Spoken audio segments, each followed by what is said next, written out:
Franck Ferrand raconte sur Radio Classique.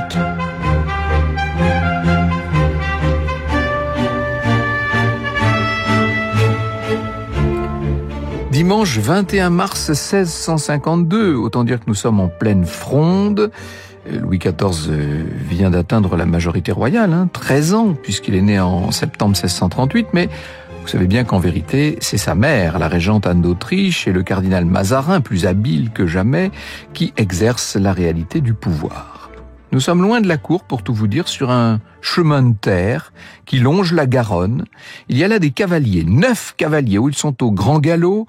Ils sont partis d'Agen et les voilà qui courent vers le nord en direction de Marmande, vêtus d'une façon discrète, volontairement peu ostentatoire. Parmi eux, le grand cousin du roi en personne, le prince de Condé. Il a 30 ans, Condé. Vous savez, vous voyez à quoi il ressemble, son profil d'épervier, ce regard intense, c'est un excellent stratège militaire. Il a eu à son actif de très grandes victoires. On pense à Rocroi, bien sûr, en 1643. Certains le comparent à César, à Alexandre, et c'est vrai qu'il a en tout cas leur ambition. Il a bien l'intention de devenir un jour Premier ministre, ce prince de Condé. Il ne veut qu'une chose, ne plus obéir, ne plus rencontrer d'obstacles à ses volontés, être libre, nous dit Simone Berthière dans son Condé, le héros fourvoyé, qui vient de reparaître en livre de poche. Or, le prince de Condé a rejoint la Fronde. Une partie de la cour, des grands du royaume, conteste cette mainmise d'Anne d'Autriche et de Mazarin sur le gouvernement des affaires, et à leur tête, le duc d'Orléans, qui s'appuie sur les parlements de Paris et de plusieurs provinces. Aussi donc le prince de Condé, qui surnomme Mazarin le faquin écarlate. Mazarin d'ailleurs a fait jeter Condé, son frère Conti, son beau-frère Longueville, en prison à Vincennes pendant 13 mois, le temps de ruminer sa vengeance. Je suis entré dans cette prison le plus innocent de tous les hommes, et j'en suis sorti le plus coupable, écrira-t-il bien des années plus tard. À peine libéré, Condé a donc levé une armée en Île-de-France avec le duc de Nemours, et puis une armée également en Aquitaine, et celle-là va plus loin puisqu'elle bénéficie du soutien de l'Espagne ennemie, une armée aquitaine que Condé a bien l'intention de commander lui-même. Il tient plusieurs villes, plusieurs places fortes, mais les armées fidèles au roi multiplient les offensives. Yves-Marie Bercé vient de faire paraître aux éditions du Cerf un ouvrage intitulé « Bons princes et ministres haïssables au XVIe et XVIIe siècle ». Et voici ce que nous dit Yves-Marie Bercé. Le prince de Condé savait ne pouvoir compter que sur lui-même. Il comprenait que s'enfermer dans le réduit aquitain était une impasse et que la décision politique ne se jouerait que dans la capitale. Fidèle à ses tactiques de rupture, il formait alors le projet de quitter le sud-ouest pour reporter ses efforts au nord de la Loire, où il tenterait d'imposer la paix à son avantage. Il avait débattu de ce plan avec seulement 3 ou 4 de ses proches. Et voilà donc pourquoi il y a cette cavalcade, je vous ai dit, le long de la Garonne, cavalcade bientôt à travers la France, puisqu'on est parti d'Agen, mais on a bien l'intention de gagner Paris. 7 provinces à traverser, 130 lieues à parcourir. Aux côtés de Condé, sur les chevaux, les 8 autres hommes, donc, vous avez son valet de chambre, Rochefort. Quand on dit valet de chambre, c'est une charge honorifique à l'époque. 4 militaires, dont le baron de Lévis, qui commande Carcassonne, le comte de Chavagnac, qui avait lui-même déjà traversé la France clandestinement et qui donc a une certaine expérience de la chose, va pouvoir servir de guide. Et puis, le duc de La Rochefoucauld, mais oui, le fameux mémorialiste, qui est le secrétaire du prince de Condé, avec son fils de 16 ans, qu'il a embarqué dans l'aventure. Franck Ferrand sur Radio Classique. Il faut donc être rapide. Ce qu'il y eut de plus rude dans ce voyage, dira La Rochefoucauld, fut l'extraordinaire diligence avec laquelle on marcha jour et nuit, presque toujours sur les mêmes chevaux, et sans demeurer jamais 2 heures en même lieu. Ils descendent quand même dans des auberges, parce qu'il faut bien se ravitailler, il faut bien dormir un peu, des auberges le plus isolées possible. On ne s'attarde pas, on fait provision de pain, de noix, de fromage. Il faut que cette traversée soit secrète, parce que si jamais Mazarin avait vent de l'expédition, évidemment qu'il ferait fermer les villes sur le passage des fugitifs, enfin comment dirais-je, des comploteurs. Il enverrait des hommes à leur trousse pour essayer de les arrêter, pourquoi pas même de les passer de via trépas. À 9, la petite escouade est quand même assez visible. C'est pourquoi tous avaient pris habits modestes, qui paraissaient plus habits de cavaliers que de seigneurs, nous précise un récit qui a été publié l'année suivante et qui s'intitule « Les particularités de la route de Monsieur le Prince de Condé ». Le prince, continue ce fascicule, le prince était vêtu de gris fort simplement, un juste au corps couleur de betterave, avec une écharpe noire, les cheveux coupés courts et 2 grandes moustaches nouées de 2 galants noirs, pour redresser les moustaches en question. Il se trouve aussi des noms d'emprunt, nos cavaliers. Condé est habitué. Il a l'habitude de changer de camp, si je puis dire. Dans ses courriers, il s'est fait appeler Alcandre. Alcandre, c'est le fameux magicien de l'illusion comique de Corneille. Mais cette fois, il choisit le nom de Motteville, qui est nettement moins théâtral. La Rochefoucauld se fait appeler Beaupré. Son fils est Florimond. Vous voyez que Corneille est vraiment très présent. Chavagnac devient Saint-Amour et le valet Rochefort se nomme Monsieur de la Fosse. Dans le groupe, la hiérarchie est inversée. C'est souvent ce qu'on fait, lorsque des princes sont en fuite, ils se font passer pour les valets et ils donnent à leur valet le titre de prince. Chacun pensait son cheval soi-même afin de faire voir qu'ils étaient tous camarades. Et ils s'inventent des métiers. Le comte de Chavagnac devient maréchal ferrant. Il se vantera de n'avoir pas une seule fois encloué, c'est-à-dire enfoncé un clou de travers. Le prince de Condé, le duc de la Rochefoucauld deviennent palefrenier et valet, mais oui, tous deux au service d'un gentilhomme censé être retiré du monde, le baron de Lévis, en possession d'un faux passeport. Bref, toute cette expédition commence à prendre l'allure d'un roman d'aventure, pour ne pas dire même d'une pièce comique. Vous écoutez Radio Classique. Évidemment que cette inversion des rôles ajoute au côté comique et aventureux, pour ne pas dire picaresque de cette affaire. Mademoiselle de Montpensier racontera la scène. Le prince de Condé fut assez embarrassé à une hôtellerie de son déguisement car il faisait le valet. Et comme on lui dit de brider et sceller un cheval, jamais il n'en put venir à bout. Oui, on lui avait toujours préparé ses chevaux, donc il ne savait pas comment on faisait, tout simplement. Une autre fois, dans une auberge du Sarladais, le prince entreprend de préparer une omelette. La vérité, c'est qu'il va la faire tomber complètement dans le feu. Pas très doué, quand même. Yves-Marie Bercé nous révèle un détail intéressant de la vie du prince de Condé. Ce qu'on peut savoir du tempérament profond de Condé suggère des goûts contrastés du risque et de la comédie. Son père avait voulu lui procurer une éducation innovante en le confiant à l'âge d'11 ans au collège des Jésuites de Bourges en 1632. Le jeune garçon y avait aimé l'apprentissage de la parole, l'expérience du théâtre, les subtilités des jeux de rôle dans le répertoire de pièces édifiantes proposées par la pédagogie jésuite.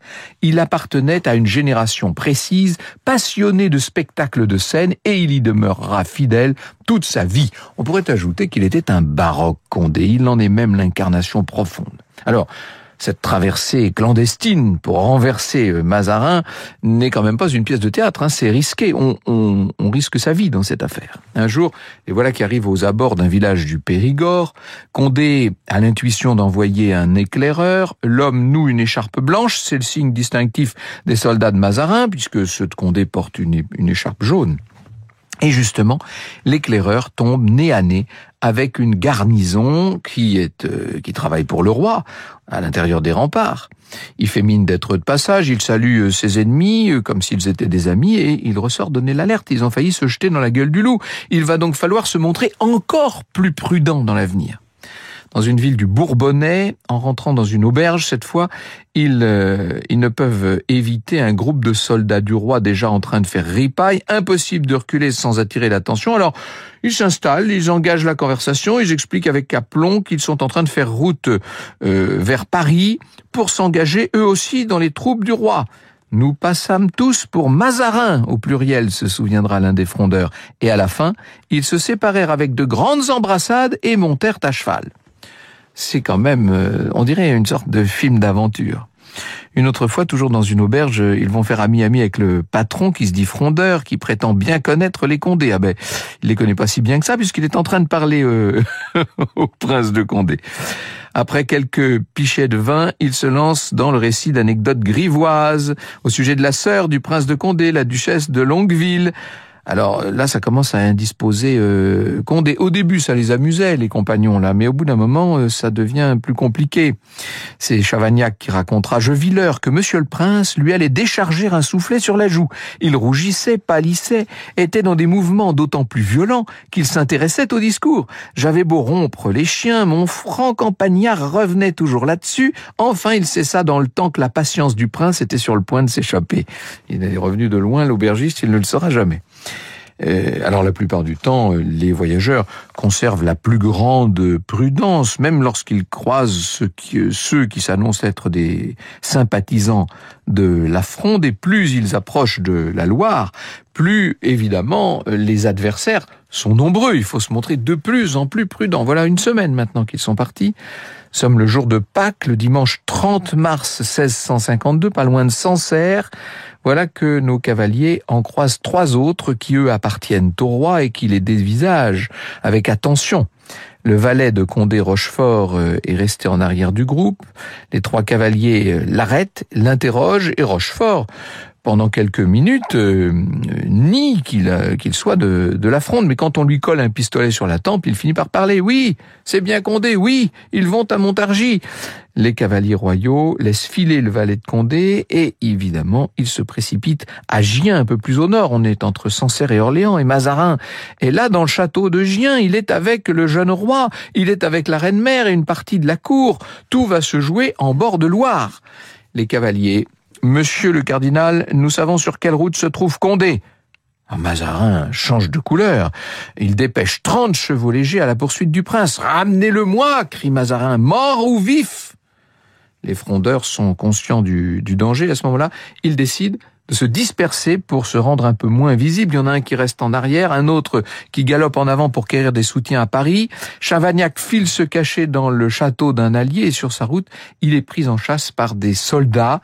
Il va arriver à leur échapper, mais vraiment, ça va se faire de justesse. Et cette dispersion fait que maintenant, Condé est seul. Il va poursuivre sa remontée par la rive droite de la Loire, atteindre Châtillon-sur-Loing, où la duchesse de Montmorency lui est fidèle et où il va pouvoir donc trouver refuge. Seulement les chevaux légers de Mazarin sont là, partout, qui rôdent. Ils ont tenté une incursion à Châtillon, ils ont été refoulés. Ils sillonnent les alentours sans relâche. Condé est à 1 lieue des fortifications au moment où il entend des coups de feu. C'est une fausse alerte, en fait, ce ne sont que des chasseurs de poules, mais ça a pu paraître une embuscade. Condé entre dans Châtillon, et là, il va retrouver plusieurs de ses complices. Et sans attendre, tout ce petit monde décide de suivre le plan qui avait été tracé et d'opérer maintenant une percée jusqu'à Paris. Franck Ferrand, sur Radio Classique. Alors, on fait halte dans une auberge pas loin de Montargis, et là, arrive toute une troupe. Mais quand je dis toute une troupe, c'est une centaine de soldats. Condé et ses compagnons ont déjà la main à la garde de leur épée, ils sont prêts à se battre, mais d'un seul coup, ils aperçoivent le duc de Nemours, et le duc de Nemours est un ami, c'est un allié. Autant dire qu'ils ont devant eux leur propre allié qui était venu à leur propre armée, qui était venu à leur rencontre. Le comte de Tavannes écrira « Ce fut une agréable surprise pour son Altesse qui n'avait aucune nouvelle de son armée de s'y trouver tout d'un coup et un grand sujet de joie par l'arrivée inopinée d'un chef dont l'attente soutenait toutes les espérances. » Ils prennent donc la ville de Montargis sans court fait rire. L'heure de la confrontation avec l'armée royale est en train d'approcher. approcher, bien sûr. Dans la nuit du 6 avril 1652, l'armée de Condé attaque l'armée royale par surprise. Le maréchal d'Auquincourt va ordonner la retraite vers Auxerre en abandonnant chariots, munitions et vivres et même chevaux. Première victoire donc pour la Fronde. Le 7 au matin, Condé lance ses troupes à l'attaque d'une autre formation qui est commandée par le maréchal de Turenne qui vient à la rescousse du roi. Turenne a attiré l'armée Condé dans un marécage et il va lancer une contre-attaque d'autant plus meurtrière qu'on tire au canon là sur ce marécage. Et puis il organise la défense de Gien, où se trouve toujours le roi, la reine-mère et Mazarin. Panique pendant quelques heures, le camp royal pense que c'est la fin. La reine-mère elle-même se croit perdue, seulement le maréchal de Turenne va repousser la Fronde, ce qui laisse le temps à Louis, Anne et Mazarin de fuir Gien pour aller se retrancher dans le château de Saint-Germain. Et le jeune roi vient d'échapper à ce qui aurait pu être une capture. Vous voyez pourquoi Louis XIV, toute sa vie, aura de cette Fronde un souvenir effroyable. Le coup de force de Condé vient tout simplement d'échouer. Franck Ferrand sur Radio Classique. Alors la Fronde essuiera de nouvelles défaites militaires à Étampes, puis Paris bien sûr. Le prince de Condé va être condamné à mort par contumace, on va le voir s'exiler aux Pays-Bas, il continuera à se battre avec le soutien de l'Espagne, mais sera défait une fois définitivement, si je puis dire, en 1658. Après la mort de Mazarin qui interviendra au printemps 1661, Louis XIV graciera son cousin, il l'autorisera à revenir. Mais le prince, qui désormais combattra pour le roi, bien sûr, et non plus contre lui, le prince ne rentrera jamais véritablement en cours, vous le savez. Les acteurs de l'équipée secrète, c'est-à-dire La Rochefoucauld, c'est-à-dire Chavagnac, écriront leurs mémoires, raconteront ce voyage riche en accidents et en rebondissements. À peu près tous, nous dit une dernière fois Yves-Marie Bercé, à peu près tous avaient perçu les ressemblances de la petite Odyssée condéenne avec les péripéties picaresques des romans et des tragicomédies à la mode. Les circonstances politiques malheureuses étaient oubliées, il ne restait plus que le souvenir de situations comiques. Les protagonistes pouvaient désormais en rire et faire rire sans arrière-pensée. Vous écoutez Radio Classique.